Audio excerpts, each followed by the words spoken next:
many thanks to Sri Jaykumar Garu for many things.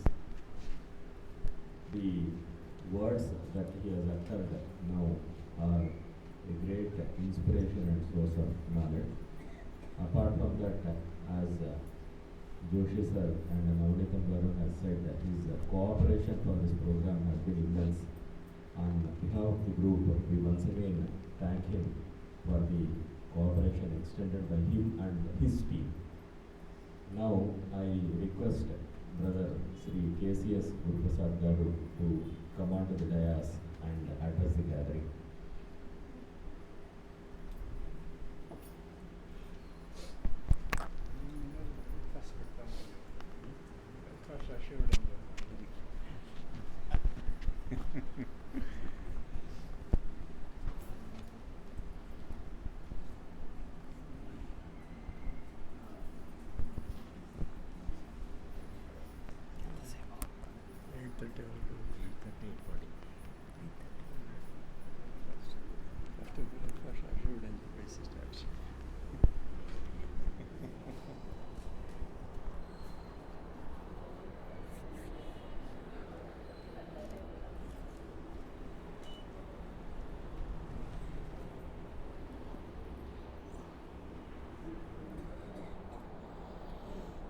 मेधां मे इन्द्रो ददातु मेधां देवी सरस्वती मेधां मे अश्विनावुभौ आधत्तां पुष्करस्रजाः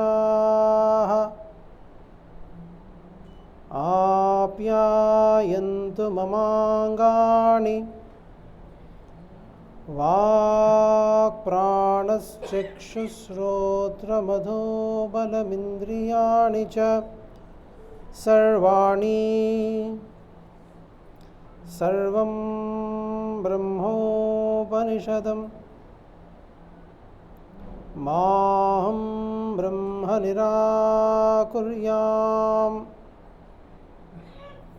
मा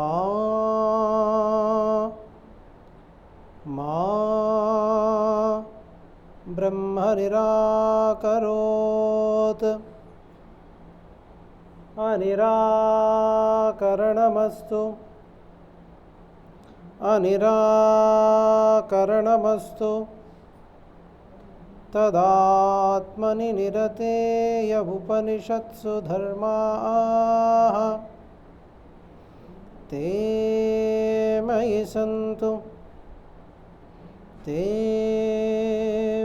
सन्तु ॐ शान्ति शान्ति शान्तिः.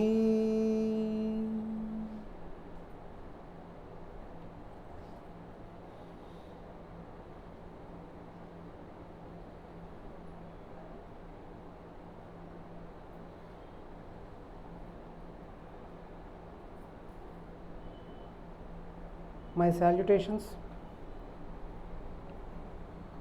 to the Master, whom we can abundantly perceive and who spreads his presence in this entire auspicious place of Yoga School Friend Society. It is the name given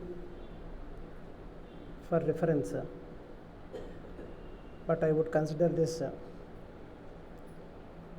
to be the abode of Master CVV. It is by good fortune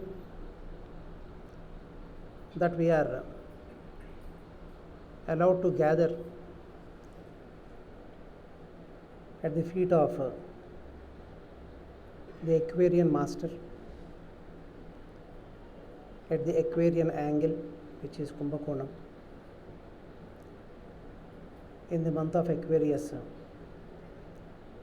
and that too on the full moon day.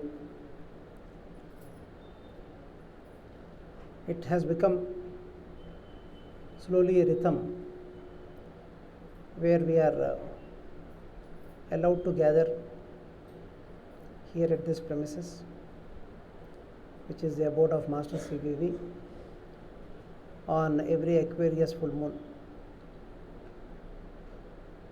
As far as I am concerned, I treat this as a blessing that we take every year before we get into the rest of the cycle of the year. In December call, when it is we invoke the Master's energy, it is the highest point of matter, which is the peak, which is Capricorn. And then to move into the higher circle in Aquarius, it requires surely the blessings and the thrust of Master CVV for us to elevate ourselves into the air from the highest matter. When it is Aquarius, the state of Aquarius is the state of spiritual air. There are 3 airs, as we understand. Out of the 3 airs, Libra, Gemini and Aquarius, Aquarius is considered to be the spiritual air. It is because it is a state where the magic happens. As we know from the stories of Kumbakonam and Adi Kumbeshwara Alaya, and also as we know from the symbol that is presented for the month of Aquarius, and as the name in Sanskrit itself suggests, it is Kumbha, which is the pot, out of which from the foreside there is the flow of water, and on the hind side there is an opening, but nothing enters from it. So what is, when nothing is entering into the pot, but if something is flowing out of the pot, there is a transformation happening within the pot. So this is what the state of Aquarius is. From seeming nothingness to apparent something, the transformation happens, which is basically considered as the state of Mahat or the state of magic. From non-existence to existence, from nil, none, not levels to the apparent truth. This transformation happens magically in the state of Aquarius. It is the gateway between non-existence to existence. And when at the state of transformation, we cannot really say if there is existence or not, or if there is non-existence or not. If there is nothing in the pot, then water does not come out of it. That means water must be there in the pot. If water is there in the pot, it cannot be seen. That means it is not existing in the pot. So whether it is existing or not, it is not existing. If it is not existing, how is it coming out of it? Meaning it is not non-existing. So that is the state of Aquarius, which is not non-existing, or it is presented in Bhagavad Gita as is not. It is a state of is not to is. It is also said in the theosophical literature as the state of transformation from negative 0 to positive 0. So this transformation is so magical that you cannot conceptualize the transformation, because the air of Aquarius removes the basis, and therefore for anything to get conceptualized there has to be a basis. So without a basis you cannot conceptualize any energy. So in the state of Aquarius we cannot conceptualize what is existing in Aquarius. It is a state where the concepts are not stable, but the ideation is there. Ideation being there without the concretization of concept is the state of Aquarius. As far as I am concerned, if I would like to give an example to it, every day in the morning after prayer, if I eat idli, then it can be conceptualized that Guruprasad would eat idli every day after prayer, because it is something which is apparent and concrete. But every day in the prayer, what thought Guruprasad would get cannot be conceptualized, because what thoughts I get in the prayer today and what thoughts I would get in the prayer tomorrow, it cannot be conceptualized, because it is at that plane the state of Aquarius is. And the transformations that Master CVV makes us happen in us is something akin to it, because transformations happen but there is no why of it or how of it. You cannot conceptualize the transformation that happens in us, because what transformations happen in me and then what transformations happen in the next person that sits in the prayer with me, they are both different.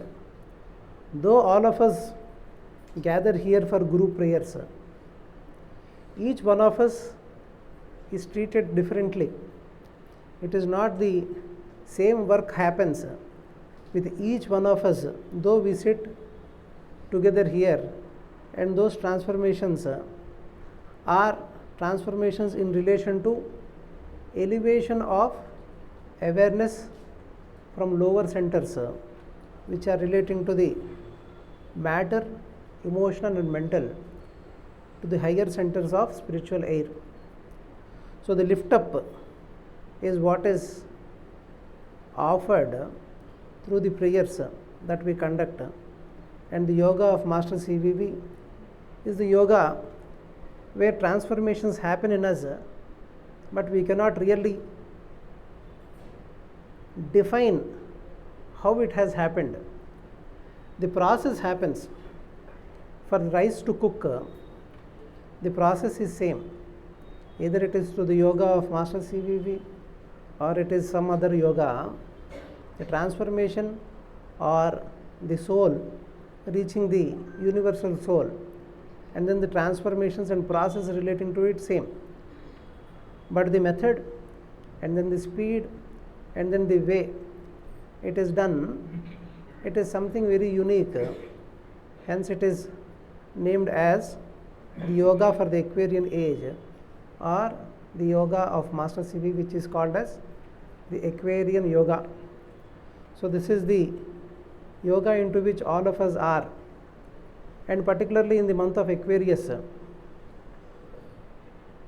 the awareness tends to naturally move upward as we apply nyasa or the law of correspondences.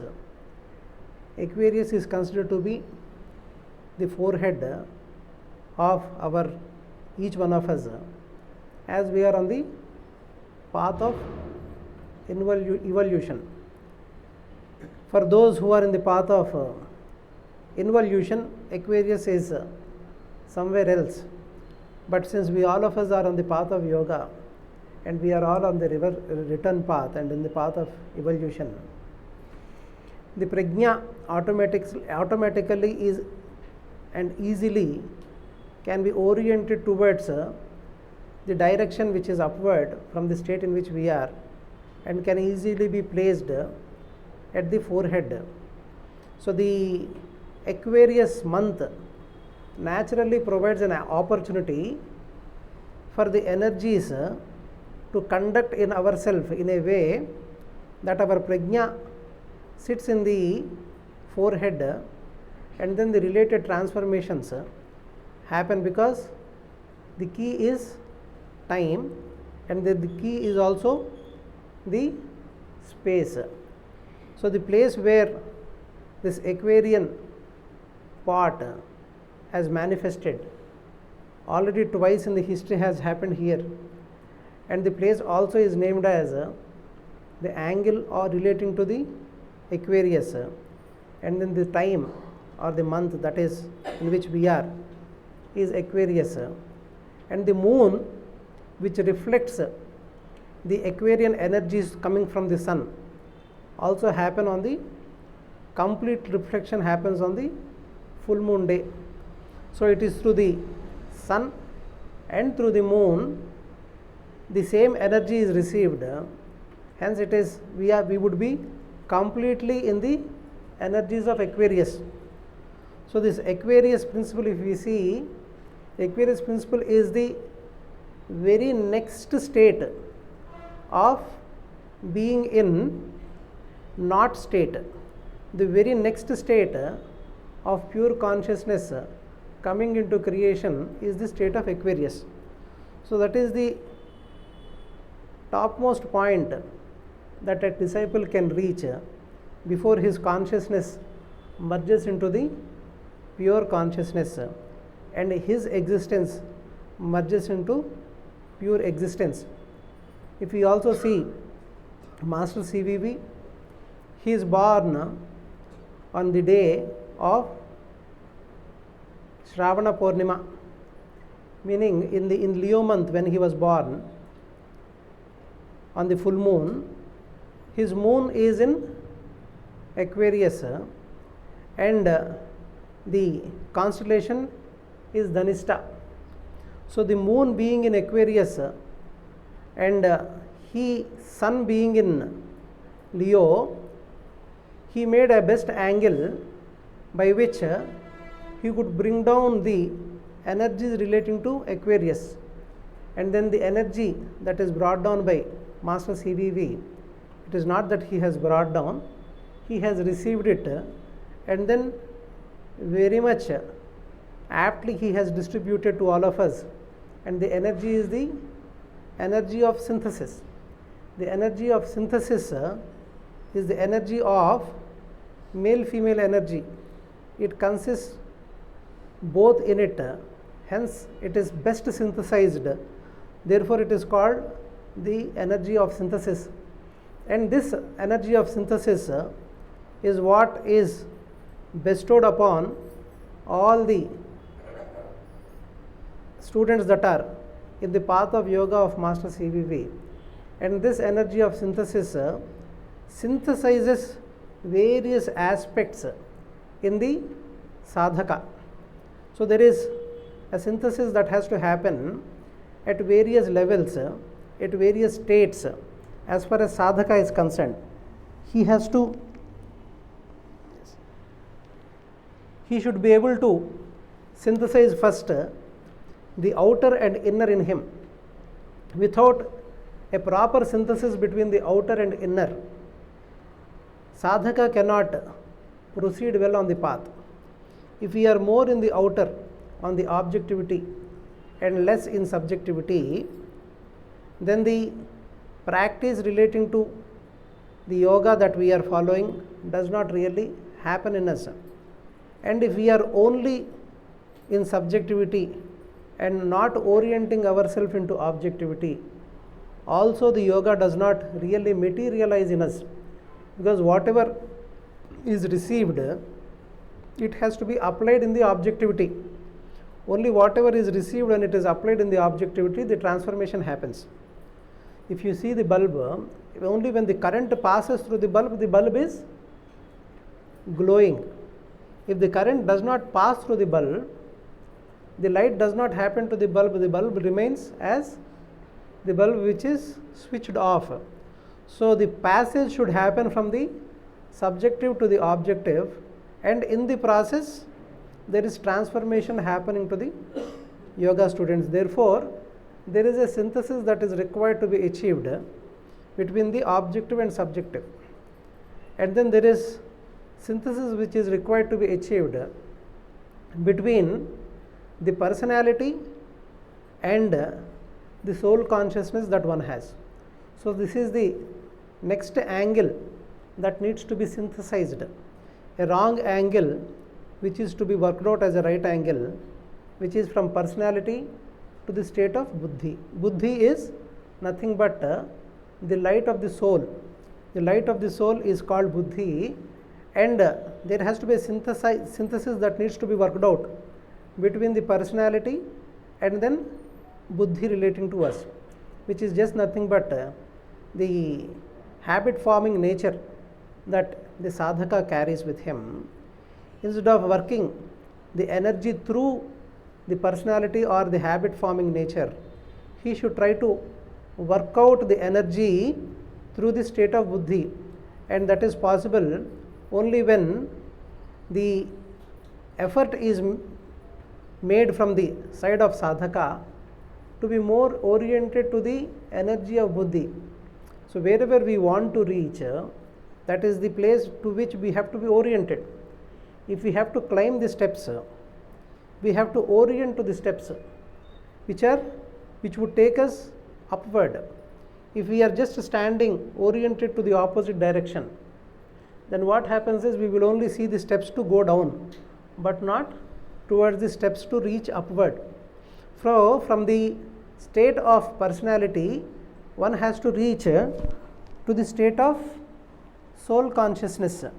So that is the next step, and only when the personality receives more and more the light relating to the soul, which is buddhi, the personality would get synthesized with the activity in relation to the soul, and then the personality would be considered as a soul infused personality. When it is a soul infused personality, the purpose of the soul is more and more realized rather than the personality realizing its purpose.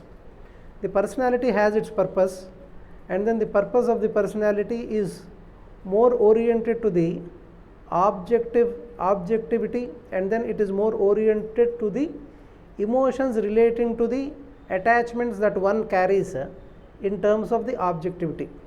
So this orientation from objective to subjective, then from subjective to the state of buddhi, this synthesis, when it happens, the synthesis of the light of buddhi, when it gets synthesized with the nature that we have, which is also called as personality, then the instrument becomes more calibrated to receive the energy and transmit the energy without adding the color of its personality.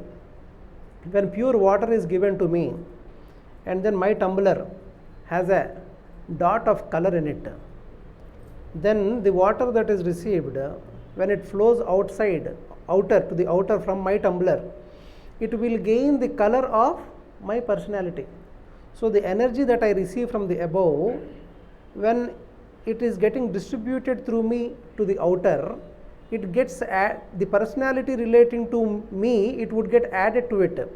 So more and more the personality is synthesized with the light of the soul, the personality would stand to be more and more transparent, and it would get the soul energy would get infused into the personality, and then whatever activity that flows through the disciple to the outer, it would be a pure transmission of energy. So that is where the synthesis is required for the personality also, the synthesis between the soul, the light of the soul, and then the personality. And then the final synthesis which is required is for the soul to get merged into the super soul. So these are the various syntheses that have to happen for a disciple to ascend on the path of yoga. So the energy of synthesis that comes through the Aquarian master, which is Master CVV, to all of us by invoking the seed sound CVV, is the energy that would synthesize many things in our life. So when we are with the energy of synthesis, naturally the attitudes relating to the personality should slowly get softened. Slowly the habit forming nature softens in us. When we are with the prayers of Master, as the two brothers, senior brothers, have said, the transformations happen, but we do not know while those transformations happen.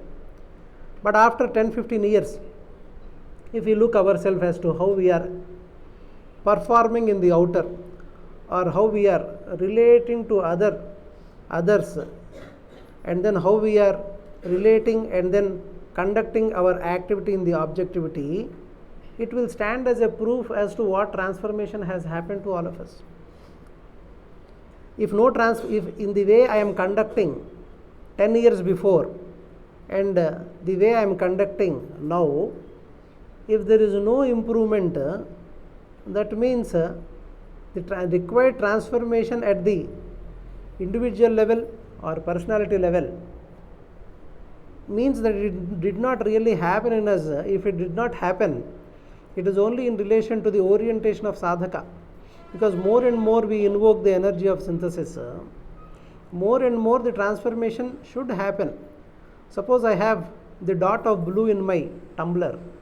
If I keep pouring water continuously without adding color into my tumbler, initial waters that flow would be of the color blue. But if I keep invoking the energy more and then more and more water flows into the tumbler and flows out of the tumbler, slowly the intensity of the color blue reduces, and slowly through the energy of the synthesis, the color gets washed out of the tumbler, and slowly the water that flows out of the tumbler after fulfillment, the water that flows out would be the water of pure energy, and the tumbler stands clean, meaning personality is fully infused with the soul energy.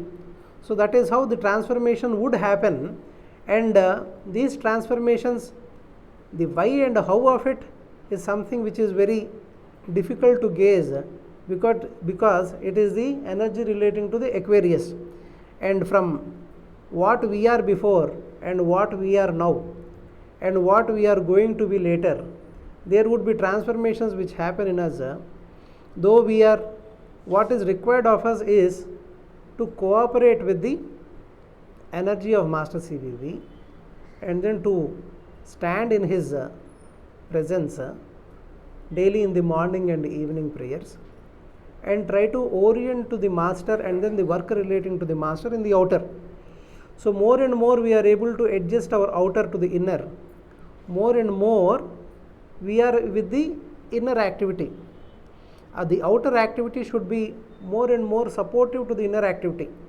If I am not able to sit in the prayer in the evening, say for 2-3 years, irrespective of my prayers in the morning, if I am able to sit in the prayer regularly in the evening also, that means that the prayer is working in me, and then the adjustments are being carried out by the Master in the outer, which is making me or allowing me to sit in the prayers in the evening.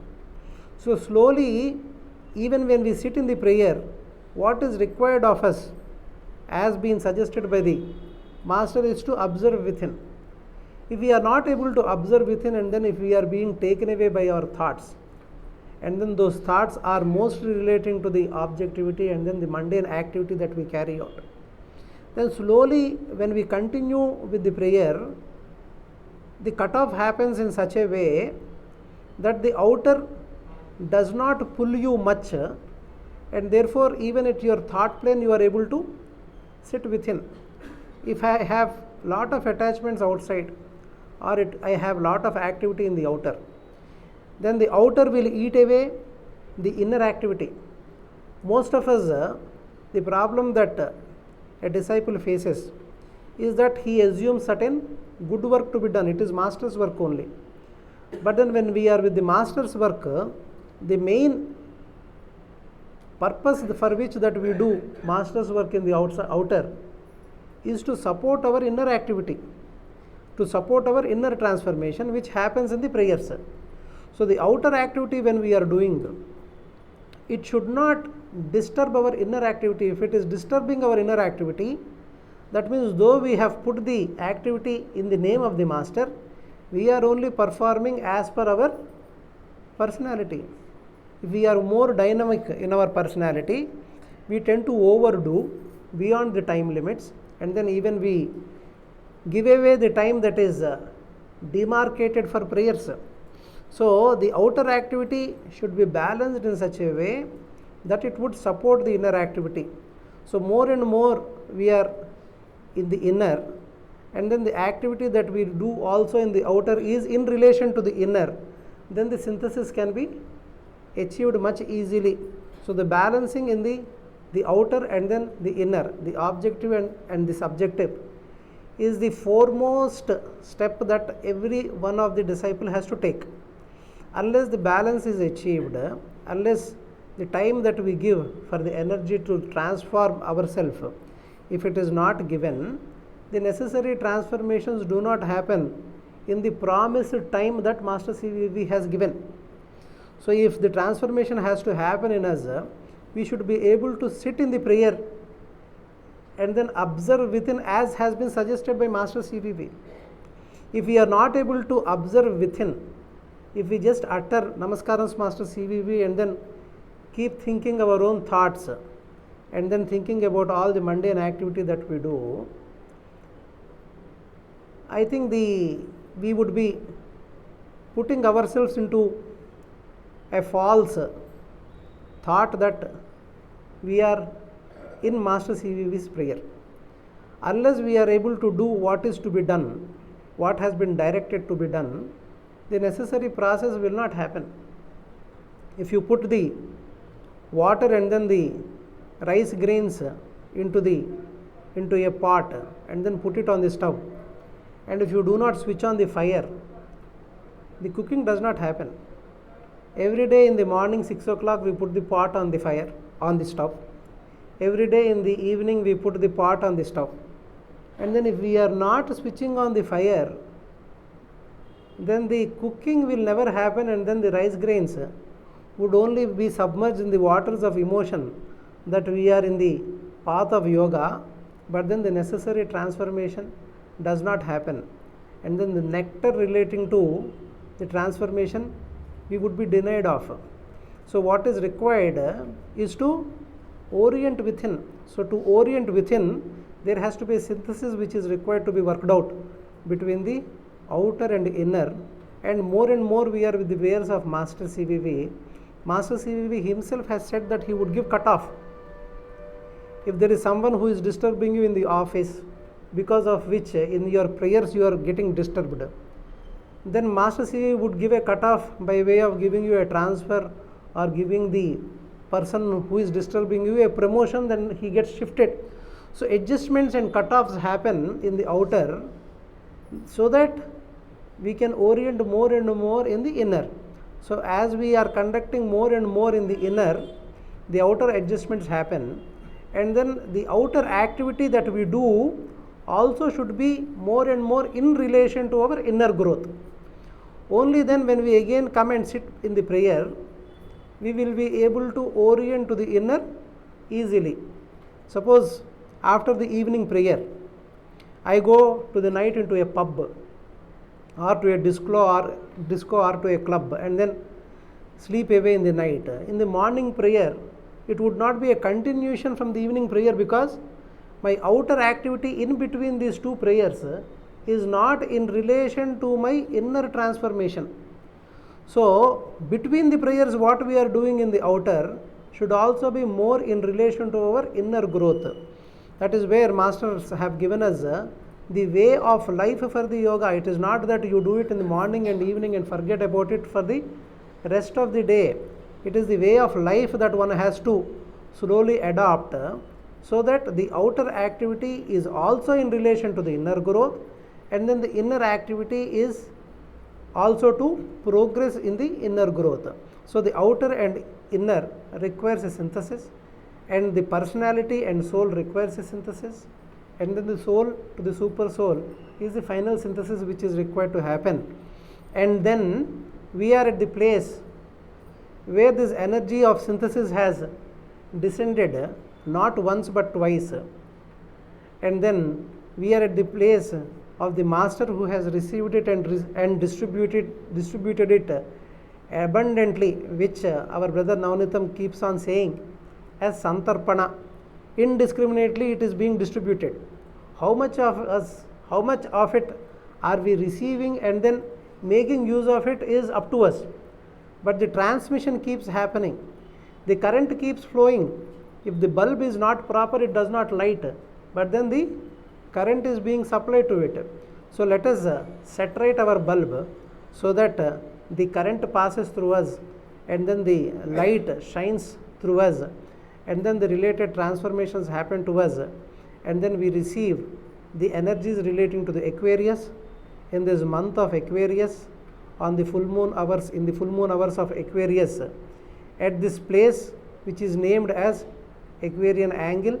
And then I thank for the opportunity given, though I would not like to speak at this place where more and more silence is observed, but since I was directed to speak, I have spoken to the time that is allotted to me.